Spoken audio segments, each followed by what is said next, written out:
Bismillahirrahmanirrahim.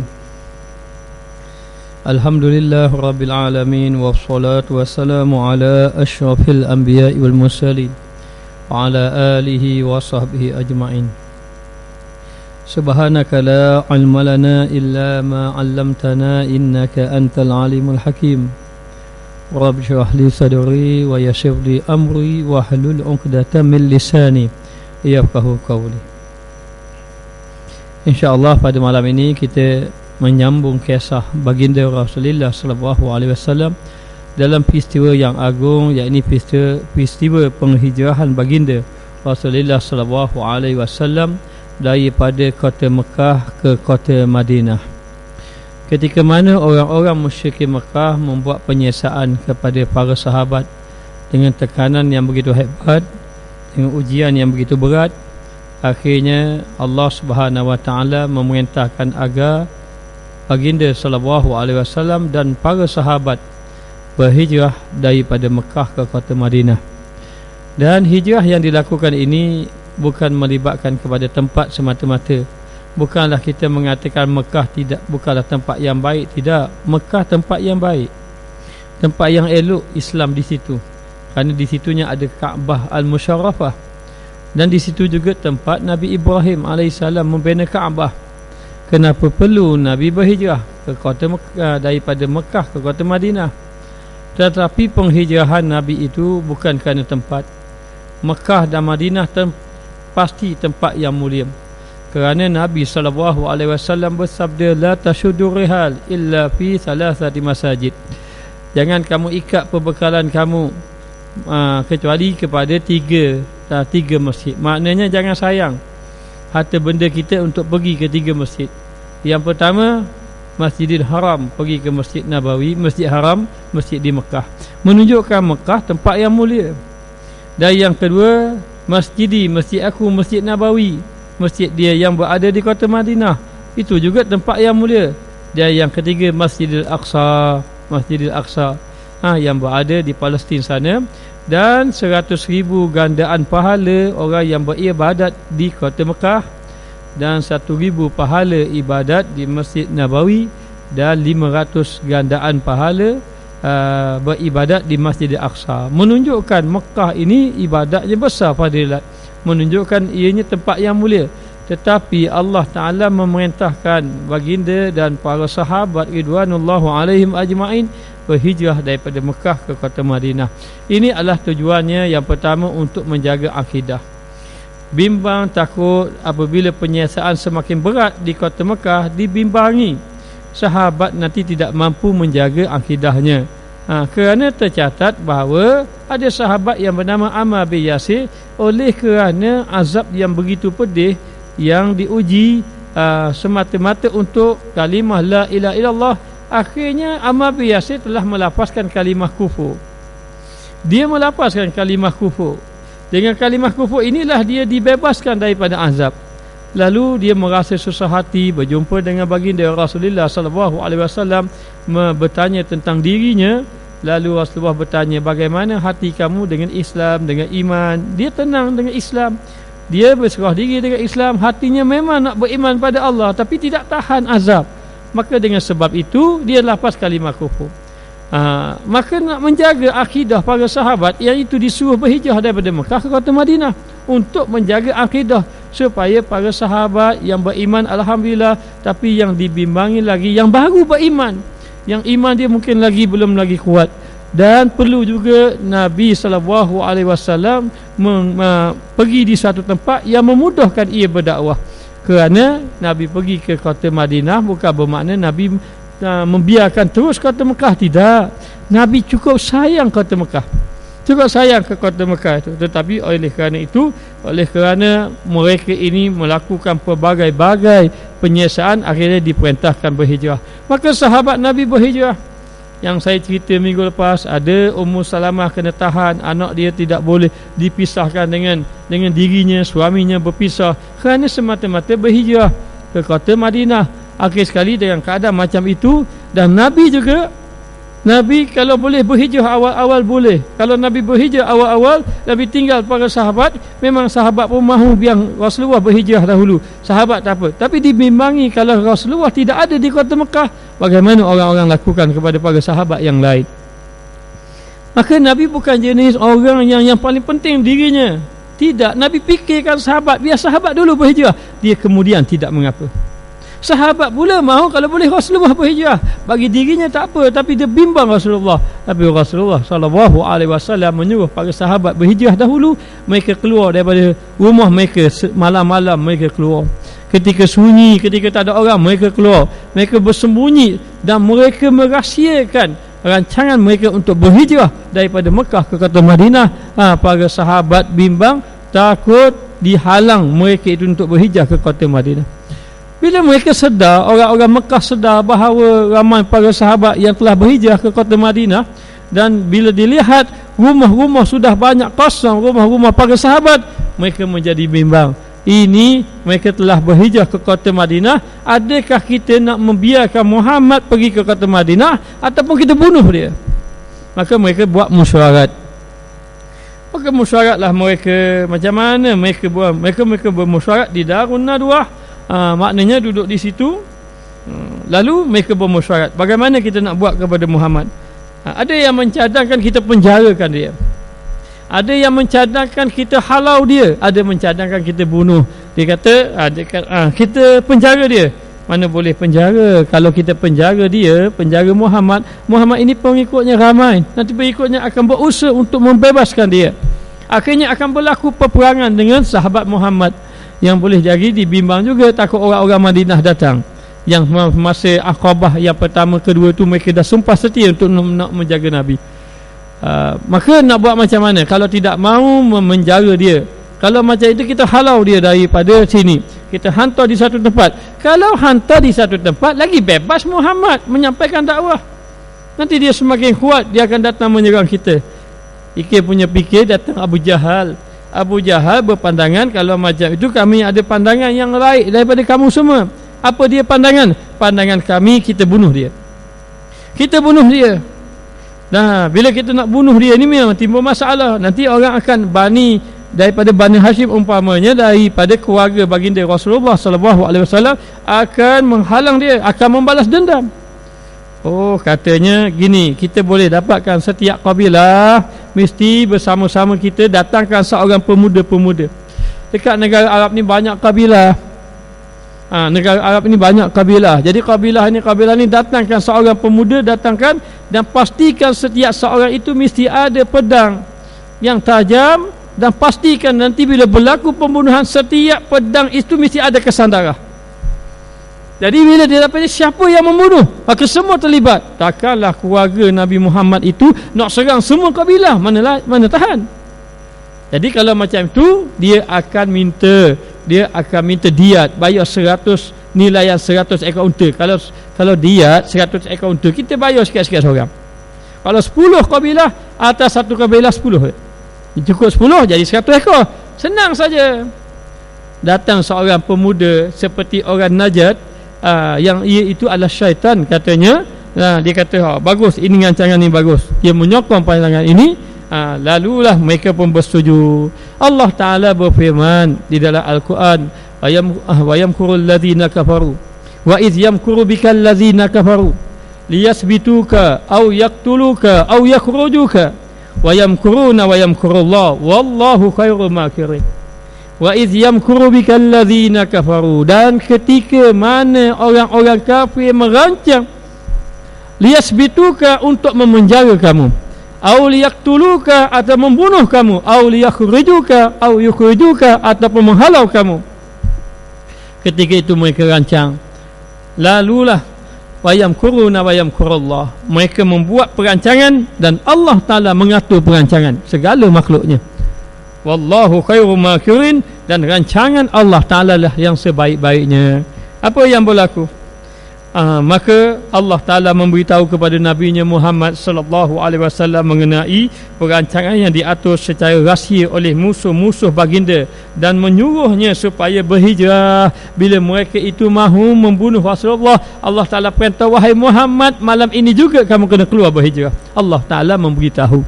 Ini menunjukkan bahawa kalau kita bergantung dengan Allah, Allah Ta'ala akan tolong kepada kita. Perancangan-perancangan jahat orang nak buat satu pada kita, Allah Ta'ala akan tolong kita. Bila mana kita bergantung dengan Allah, hanya Nabi datang wahyu. Adapun kita banyakkan berdoa, banyak sembahyang, banyak munajat pada Allah, nanti Allah Ta'ala akan tunjuk pertolongan Allah Subhanahu Wa Ta'ala. Lalu dalam keadaan macam itu, baginda pun diperintahkan oleh Allah Ta'ala berhijrah. Sayyidina Abu Bakar As-Siddiq memang dah siap-siap dah nak berhijrah. Tapi bila mana sahaja Rasulullah memberitahu, kamu nanti dulu, jangan berhijrah lagi. Maka Sayyidina Abu Bakar tertanya-tanya, kenapa Rasulullah tak bagi saya berhijrah? Tapi memang saya nak berhijrah dengan dia, Rasulullah tak beritahu pun.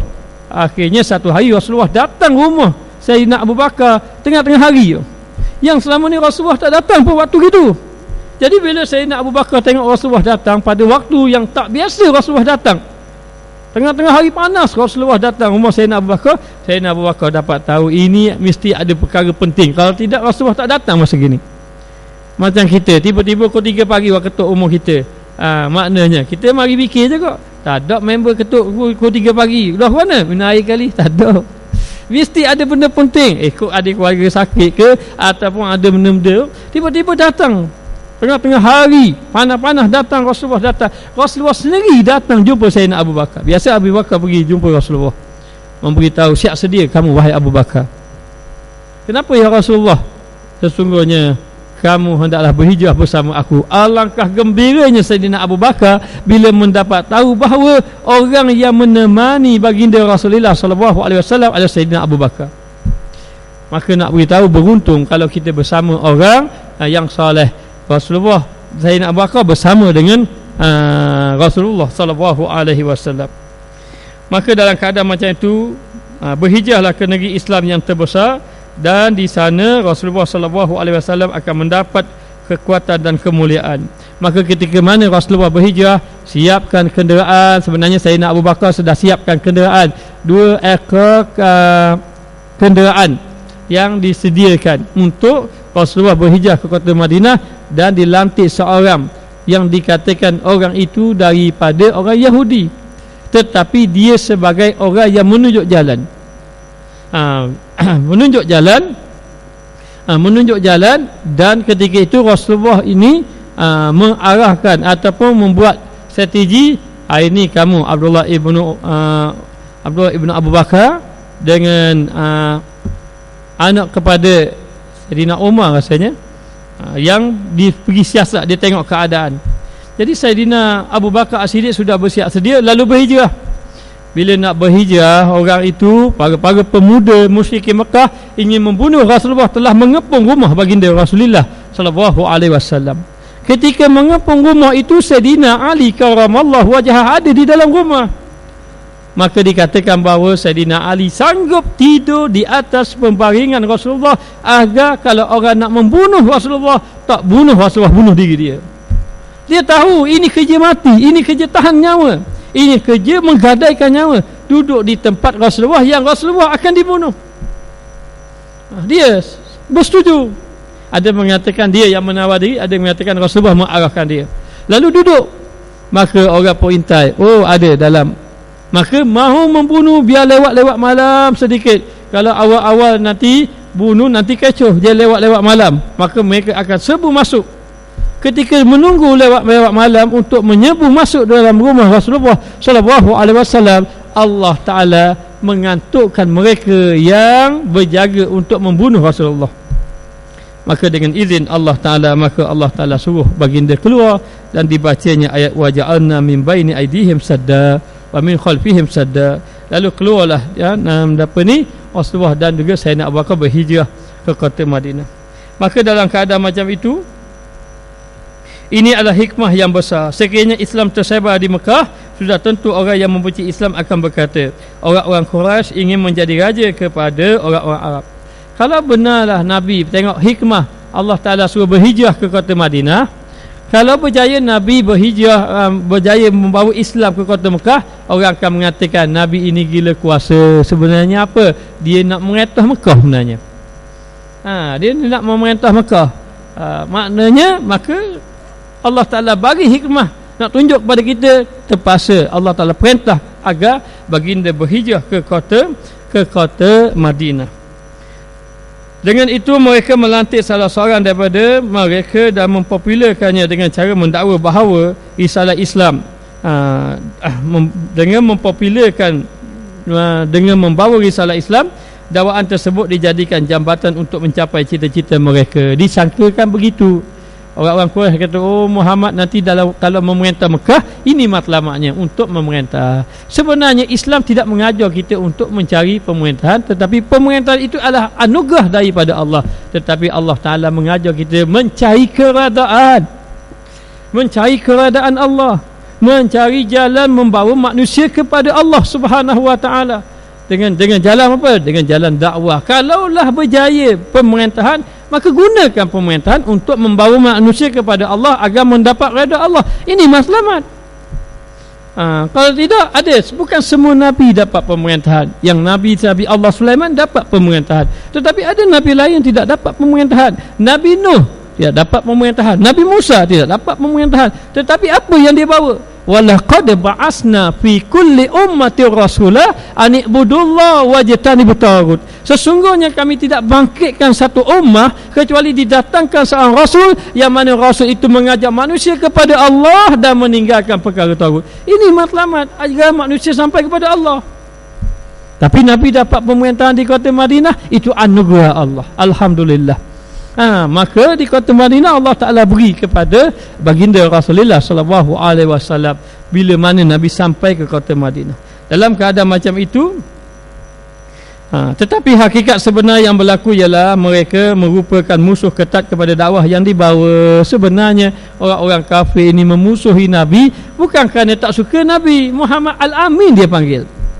Cuba tanya orang-orang musyrik Mekah, mereka mengakui bahawa Muhammad orang yang akhlaknya baik. Orang-orang kafir musyrik Mekah, dia tak suka Muhammad, yakni Rasulullah. Mereka tidak suka. Tetapi kalau mereka mahu berhijrah, mereka nak pergi berniaga, keluar daripada kota Mekah, siapakah dia cari orang untuk simpan harta dia? Siapa? Muhammad Al-Amin. Maknanya tak suka kepada Muhammad. Tapi kalau nak pergi jalan ke Syria contohnya, ke Jordan, ke negara-negara lain, buat berniaga, harta kita banyak, nak suruh siapa pegang? Muhammad lah pegang. Muhammad lah. Maknanya orang akui bahawa Muhammad ini orang yang baik. Abu Jahal mengakui Muhammad orang yang baik. Tetapi apa yang menyebabkan dia tak suka pada Nabi? Yang dia tak suka kepada baginda Rasulullah SAW ialah apa yang dibawa oleh Nabi, yang mengajak manusia kepada Allah dan meninggalkan perkara-perkara taghut, yakni penyembahan patung-patung berhala. Lalu dalam keadaan macam itu, yang dia musuh adalah dakwah yang dibawa oleh Nabi. Sebab tu dia kata, Muhammad, kalau mu nak harta, kami beri harta. Kalau mu nak orang perempuan, kami beri. Kalau kamu nak jadi raja, kami jadi raja. Tapi jangan saya bawa dakwah, sudah. Maknanya yang dimusuhi adalah dakwah yang mengajak manusia kepada Allah.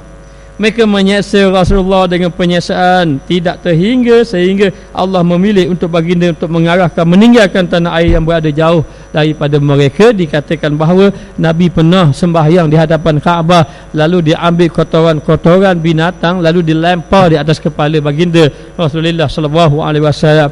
Rasulullah tidak membalasnya. Rasulullah bersabar dan Rasulullah SAW meninggalkan mereka tanpa mengeluarkan kata-kata yang buruk, tanpa mengatakan nasib baik aku ini tidak ada orang, nanti aku sudah ramai, nanti pengaruh aku ramai, nanti aku akan balas dendam. Tidak sekali-kali. Rasulullah diam saja. Rasulullah tunjuk dalam keadaan kesabaran yang tinggi, Rasulullah meninggalkan. Sahabat melihat tidak sanggup, begitu dilakukan kepada baginda Rasulullah SAW. Begitu Fatimah menangis melihat keadaan ayahnya diperlakukan yang demikian rupa. Ya Fatimah, kenapa engkau menangis? Apakah salah ayah sehingga orang buat macam ini pada ayah? Hai Fatimah, satu hari nanti Allah Ta'ala akan tolong dakwah ayah kamu ini. nanti setiap rumah akan masuk dakwah baginda Rasulullah sallallahu alaihi wasallam. Setiap rumah akan masuk, dan dakwah Nabi nanti akan dibantu, akan disokong oleh anak-anak muda. Sebab tu bila Nabi pergi ke kota Madinah, orang pemuda-pemuda sahaja yang bersama dengan baginda Rasulullah sallallahu alaihi wasallam. Ketika itu juga Rasulullah pergi mendapatkan Saidina Abu Bakar dan memberitahunya bahawa Allah Ta'ala memberi keizinan untuk baginda untuk berhijrah ke kota Madinah. Maka Saidina Abu Bakar bertanya baginda, adakah beliau menjadi teman ketika berhijrah? Saidina Abu Bakar bertanya. Sebenarnya Saidina Abu Bakar, bila dia orang taat, bila Rasulullah suruh sahabat berhijrah, dia pun nak berhijrah.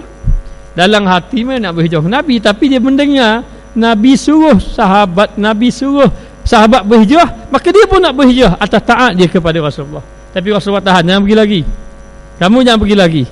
Sehingga akhirnya Rasulullah memberitahu bahawa temannya untuk berhijrah adalah Saidina Abu Bakar As-Siddiq. Dia bertanya, adakah saya ini akan menemanimu ya Rasulullah? Rasulullah mengatakan ya. Kemudian Saidina Abu Bakar menawarkan kepada baginda salah satu tunggangan yang telah disediakan untuk tujuan tersebut. Tengok Saidina Abu Bakar, dia ada harta, dia gunakan hartanya untuk tolong Rasulullah. Dia untuk dia satu, tapi dia bagi lagi untuk Rasulullah. Dia sediakan untuk Rasulullah untuk menolong agama Allah. Beliau mempersiapkan kedua-dua tunggangan tersebut dengan sebaik-baiknya. Persiapan perjalanan untuk mereka berdua juga dilakukan. Asma binti Abu Bakar, bukan anak Sayyidina Umar, anak Sayyidina Abu Bakar. Asma binti Abu Bakar telah memotong tali pinggangnya dan diikat pada mulut bekas yang mengisi bekalan makanan. Mereka berdua mengupah Abdullah ibnu Uraikid daripada Bani Adil ibnu Bakar. Dia seorang penunjuk jalan yang mahir dan menganut agama orang kafir Quraisy, tidak beriman kepada Allah. Dia tidak beriman, tetapi dilantik dia sebab dia ini mahir dalam bidang jalan, berjalan pergi ke tempat-tempat destinasi. Di zaman dahulu di kota Mekah, Madinah, padang pasir, nak tahu macam mana semua tengok padang. Kalau sekarang ini boleh tahu jalan, tahu jalan pun kadang-kadang sesat. Maknanya dah tahu jalan Rebus Raya kau main tengok mau jalan naik tu kadang-kadang sesat. Ini padang pasir tak tahu, mesti kena guna orang yang mahir tunjuk jalan. Macam orang pergi ke laut, mana ada jalan lorong-lorong, sama saja. Kita tak boleh nak cam, takkan jalan jalan ni kau, air ni kau, aku tengok dah air sama je, pasir sama je. Tetapi ada orang yang pakar bidang tunjuk jalan ini. Maka Abdullah ibnu Uraikid yang dikatakan dia itu bukan Islam, ada mengatakan Yahudi, wallahu alam, tapi nak beritahu bahawa dia tidak beriman kepada Allah, tetapi dia menjadi peneman tunjuk jalan Rasulullah untuk pergi ke kota Madinah. Ini menunjukkan bahawa kita boleh mengambil orang yang tidak beriman bersama kita untuk bekerja. Kita bekerja dengan dia, bahkan diharuskan juga kita bekerja dengan dia, dia bekerja dengan kita, selagi mana memberi manfaat, selagi mana tidak memudarat kepada agama kita. Kalau kita bekerja dengan orang kafir sebagai contoh, lalu dia tidak benarkan kita sembahyang, maka tidak boleh bekerja dengannya, kerana ini telah memberi mudarat kepada agama kita. Lalu Rasulullah sendiri, siapakah yang menemani Rasulullah ketika berhijrah? Abdullah ibnu Uraikid, dan dia bukanlah orang yang beriman kepada Allah, tetapi menjadi penunjuk jalan untuk Nabi pergi ke kota Madinah. Lalu dalam keadaan macam itu, Asma binti Abu Bakar juga, dia adalah orang yang bekerja keras untuk membawa makanan kepada baginda Rasulullah sallallahu alaihi wasallam. Rasulullah dan Abu Bakar mempercayainya, percaya ke dia, mempercayainya dan menyerahkan kedua-dua tunggangan tersebut kepadanya. Mereka berjanji untuk berjumpa di Gua Sur selepas berlalunya 3 malam. Lalu diserahkan kedua-dua tunggangan ini kepada Abdullah ibnu Uraikid.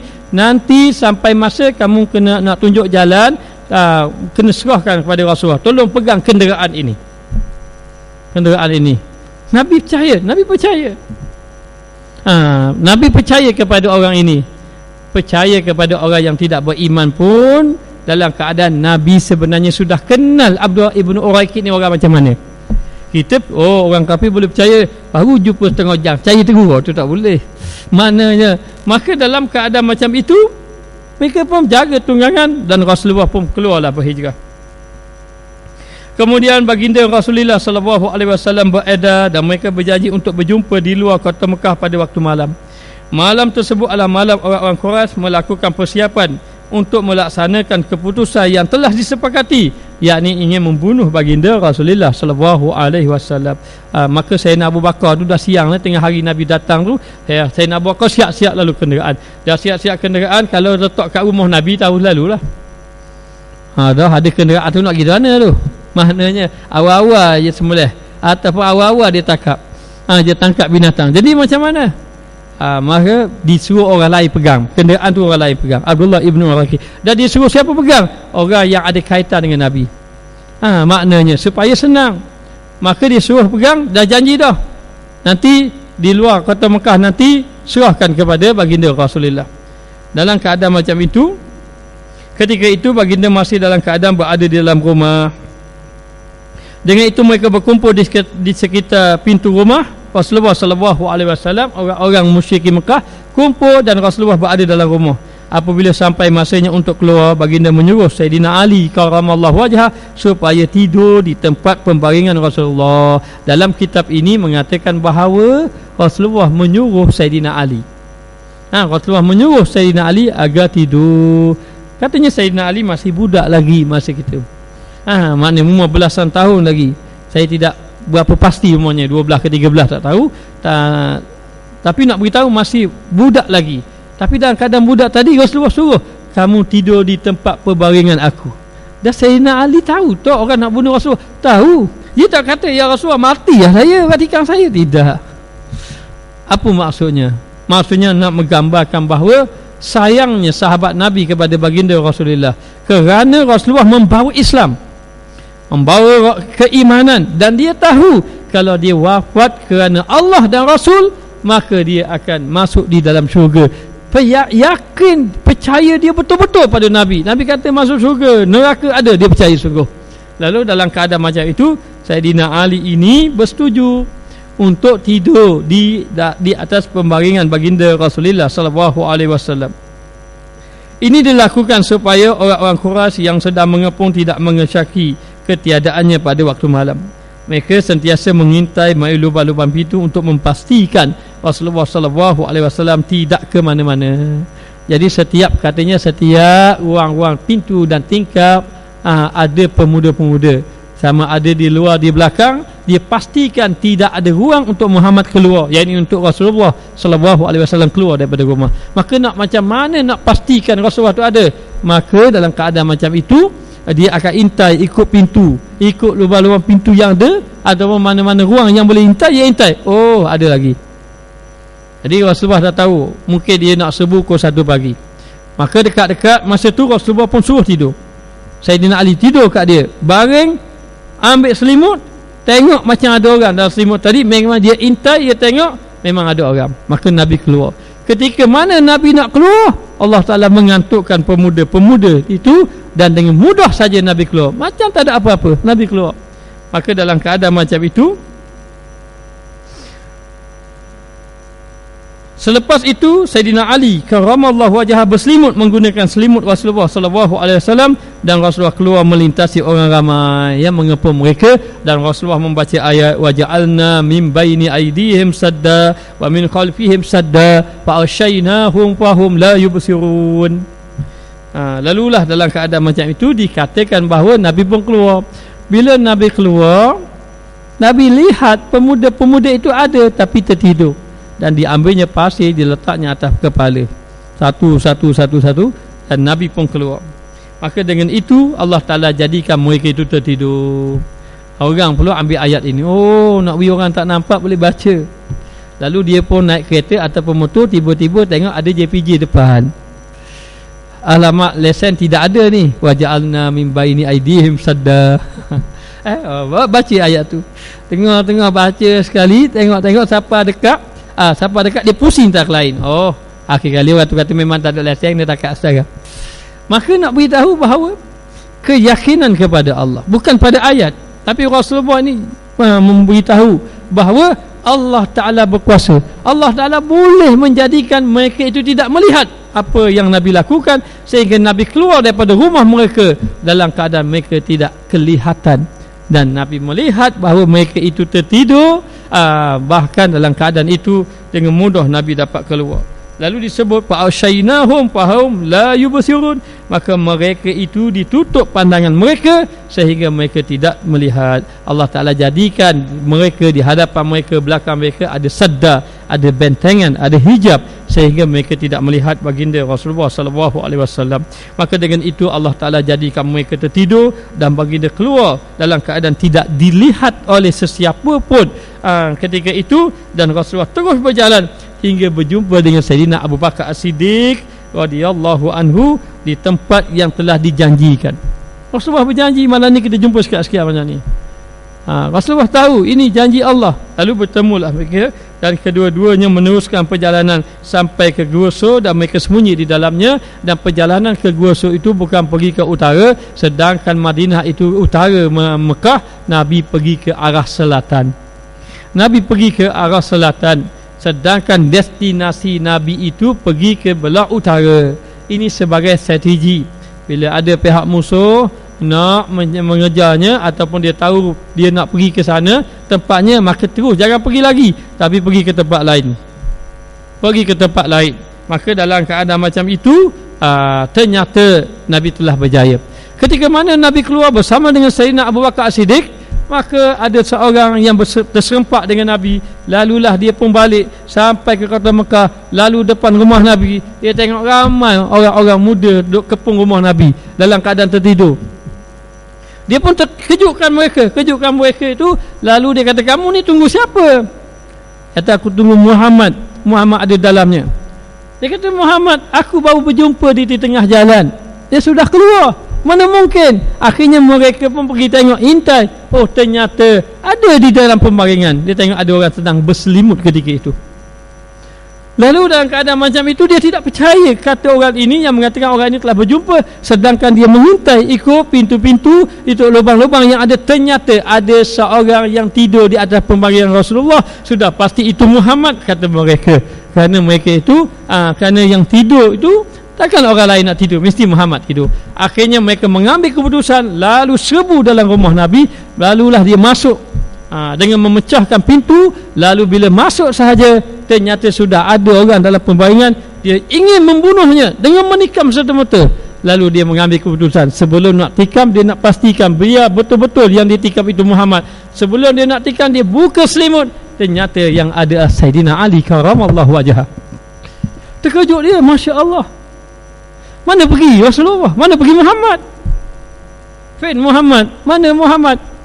Lalu dalam keadaan macam itu, dia bertanya, kata Sayyidina Ali, Rasulullah telah keluar tadi. Baru dia sedar bahawa lelaki yang mengatakan dia terserempak dengan Rasulullah itu adalah benar. Lalu dalam keadaan itu mereka keluar, diarahkan cari Muhammad setiap sudut, kerana dijangka bahawa Muhammad ini pergi tak jauh lagi. Kerana peristiwa ini masih lagi baru, maka mereka pun bergegas keluar cari masing-masing. Dan ketika itu kedengaran di antara mereka mengatakan bahawa sesiapa yang berjaya mendapatkan Muhammad, sama ada Muhammad itu masih hidup ataupun sudah mati, akan mendapat hadiah sebanyak 100 ekor unta. 100 ekor unta ini satu nilai yang besar. Sampai hari ini besar 100 ekor unta. Maknanya kalau kata satu ekor tu 8,000, 100 ekor 800,000. Dengan 100 ekor unta, satu hadiah yang bernilai, maka orang ketika itu bergegas mencari baginda Rasulullah sallallahu alaihi wasallam. Bijaksananya Nabi, bila orang tahu dah Nabi nak pergi ke Madinah, sudah pasti orang mencari jalan yang menghala ke kota Madinah. Tapi bila mereka pergi jalan menghala ke kota Madinah, mereka rasa hairan. Sebab apa? Tidak kelihatan bekas-bekas tapak kaki yang ada perjalanan menghala ke kota Madinah. Sebab apa? Sebab Nabi berjalan ke kota ke Gua Sur, ke arah selatan dahulu. Ini strategi ataupun kebijaksanaan baginda Rasulullah sallallahu alaihi wasallam. Maka apabila orang-orang musyrikin mengetahui kegagalan perancangan mereka dan mendapati orang-orang yang diawasi ialah Ali bin Abi Talib, bukannya Muhammad ibn Abdullah yang mereka cari, tiba-tiba yang didapati adalah Sayyidina Ali, maka perasaan mereka mula terbakar, mereka rasa sangat marah. Dengan itu mereka mencari segenap penjuru dan menjanjikan hadiah kepada mereka yang berjaya menangkap Muhammad, menangkap Rasulullah sallallahu alaihi wasallam, ataupun yang berjaya menunjukkan di mana Muhammad itu berada sehingga berjaya ditangkap. Akan dijamin 100 ekor unta, akan diberi hadiah sebanyak 100 ekor unta. Ketika usaha mencari dilakukan, mereka telah sampai ke Gua Sur. Ramai-ramai orang cari, ada seorang yang pandai. Dengan kebijaksanaan mereka itu, kebijaksanaan baginda yang Sayyidina Abu Bakar, mereka hampir-hampir kecewa mencari Rasulullah. Setiap sudut, lebih-lebih lagi jalan ke kota Madinah, mereka cuba jaga, awasi, tengok setiap sudut, tidak ada kelihatan ataupun tanda-tanda ada orang yang pergi ke kota Madinah. Maka ketika itu datang seorang yang dikatakan bahawa dia ini tukang tenung, tukang tenung ataupun ahli nujum ataupun orang yang boleh tengok. Lalu dia mendapat tahu, dia kata, oh, Muhammad bukan pergi ke arah sana, pergi arah belah sini.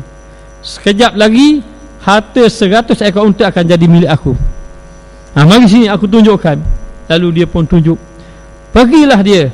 Di samping mereka itu ada beberapa pemuda-pemuda yang mengikut lelaki ini yang mendakwa bahawa dia tahu di mana Muhammad itu pergi.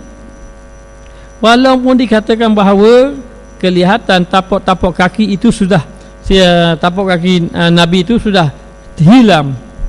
Ada riwayat mengatakan bahawa ada binatang yang menyapu bekas tapak-tapak kaki Nabi agar tidak dapat dikesan. Maka mereka pergi, ternyata perjalanan mereka itu memang menghala ke Gua Sur. Maka dikatakan bahawa ketika usaha mencari dilakukan, mereka telah sampai di Gua Sur. Tempat mereka diburu, tempat mereka yang diburu sedang bersembunyi. Ketika mereka berada di situ, sekiranya salah seorang daripada mereka melihat ke arah kaki mereka, nescaya mereka akan nampak Rasulullah sallallahu alaihi wasallam. Bila mereka nampak, di sini ada gua, lalu mereka pun cuba bersiap sedia dan merasakan bahawa memang Muhammad dan sahabatnya ada di dalam. Lalulah mereka pun cek kawasan tu. Lalu di antara mereka, bila dia cek, dia naik atas belah atas. Bila dia naik belah atas dia naik tu, bawah tu ada bentuk lubang sikit. Kalau dia tengok ujung tapak kaki, nampak lubang, nampak Rasulullah duduk dalam tu. Memang tepat. Jadi Sayyidina Abu Bakar tengok tenu atas, nampak dia duduk atas. Duduk di atas. Maka tu dia kepung dah. Tadi dia kepung rumah Nabi, ni kepung dekat gua. Bila tengok atas, maka Sayyidina Abu Bakar pun jadi takut. Tengok, Sayyidina Abu Bakar pun bimbang sebab apa? Takut apa orang akan buat Rasulullah sallallahu alaihi wasallam. Orang akan bunuh Rasulullah. Rasulullah pun tengok Sayyidina Abu Bakar pun dalam keadaan takut. Rasulullah tanya, wahai Abu Bakar, apa yang berlaku kepada kamu? Saya takut ya Rasulullah. Rasulullah mengatakan, jangan kamu takut, Allah Ta'ala akan bersama dengan kita. Akhirnya Sayyidina Abu Bakar tengok di luar sana ada kilauan pedang-pedang. Lalu Sayyidina Abu Bakar pun berserah diri kepada Allah. Rasulullah pun berserah pada Allah. Bermakna kita kena tunggu minggu depan sambungannya. Wallahu a'lam. Bismillahirrahmanirrahim. Rabbana zalamna anfusana wa illam taghfir lana wa tarhamna lanakunanna minal khasirin. Wa sallallahu ala sayyidina Muhammad wa ala alihi wa sahbihi wa sallam. Walhamdulillahi rabbil alamin.